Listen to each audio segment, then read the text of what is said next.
बिस्मिल्लाहिर्रहमानिर्रहीम। अस्सलाम वालेकुम डियर स्टूडेंट। पिछले लेक्चर में हम शेपर मशीन की डेफिनेशन और उसके पार्ट्स के बारे में पढ़ चुके थे। आज का हमारा टॉपिक है शेपर मशीन की टाइप्स और शेपर मशीन के ऑपरेशंस। शेपर मशीन की दो बुनियादी इकसाम हैं। जो पहली किस्म है उसको कहते हैं उफ़क़ी शेपर मशीन या हॉरिज़ॉन्टल शेपर मशीन। इस मशीन की पहचान ये है कि इसमें रैम उफ़क़ी हालत के अंदर हरकत करती है। इस मशीन की मदद से हम हॉरिज़ॉन्टल सरफेस को प्लेन कर सकते हैं, अमूदी सतह को प्लेन कर सकते हैं, या ऐसी सतह जो इंक्लाइन है, तिरछी है, उसको भी प्लेन कर सकते हैं।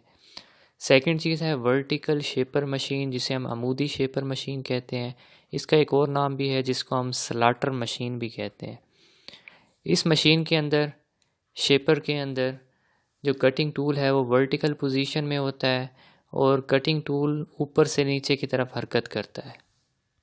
वर्टिकल शेपर मशीन की टेबल हॉरिज़ॉन्टल शेपर मशीन के मुकाबले में डिफरेंट होती है, गोल होती है। दूसरा, इस शेपर मशीन की मदद से हम अंदरूनी और बैरूनी गियर काट सकते हैं, अंदरूनी और बैरूनी झरी काट सकते हैं, स्लॉट काट सकते हैं। हॉरिज़ॉन्टल शेपर मशीन की दो इकसाम है। Number 1 is crank type shaper machine और नंबर 2 है हाइड्रोलिक शेपर मशीन।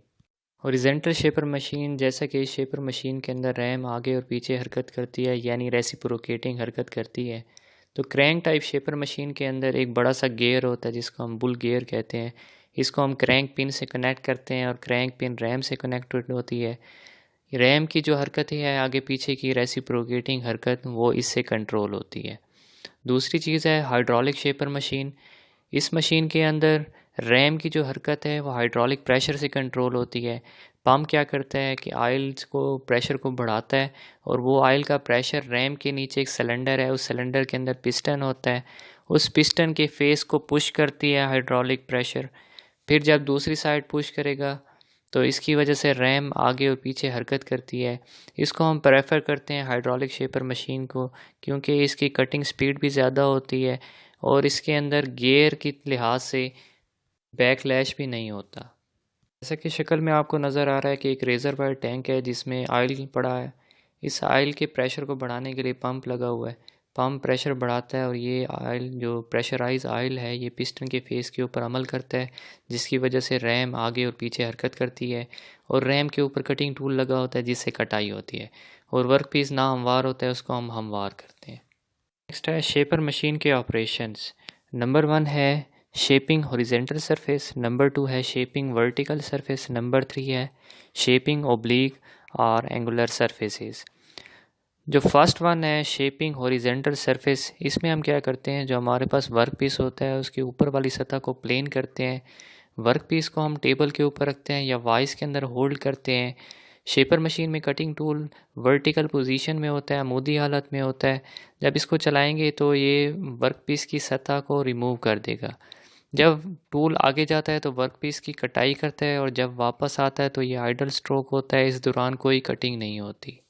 जो सेकंड है वो उसमें अमूदी कटाई करते हैं वर्क पीस के सिरे से या शोल्डर से। इसके दौरान कटिंग टूल जो है वो ऊपर और नीचे हरकत करता है और वर्क पीस की कटाई करता है। वर्क पीस को टेबल के ऊपर होल्ड करते हैं और जब कटिंग टूल ऊपर नीचे जाएगा तो हमने इस चीज़ का ख्याल करना है कि कटिंग टूल कटाई करने के बाद जब ऊपर जाए तो ये वर्क पीस की सतह को ड्रैग ना करे, उसके साथ रगड़ ना खाए।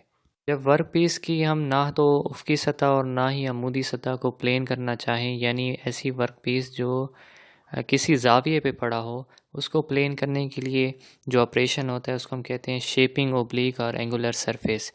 इसके दौरान हम क्या करते हैं, कटिंग टूल को दाएं या बाएं किसी ज़ाविये के ऊपर सेट कर लेते हैं, या तो हम क्या करेंगे कि ऐसी वाइस इस्तेमाल करेंगे कि वर्क पीस को किसी ज़ाविये के ऊपर बांधें और वर्क पीस को प्लेन कर लें, हमवार कर लें। शेपर मशीन में हमेशा सिंगल पॉइंट कटिंग टूल इस्तेमाल होता है। इस कटिंग टूल को हम हाई स्पीड स्टील से भी बना सकते हैं, हाई कार्बन स्टील के भी होते हैं या कार्बाइड की टिप्स होती हैं, लेकिन वो महंगे होते हैं, कॉस्टली होते हैं और इंडस्ट्री के अंदर इसका यूज़ कम होता है। आज का टॉपिक इख्तिताम पज़ीर हुआ। Thank you.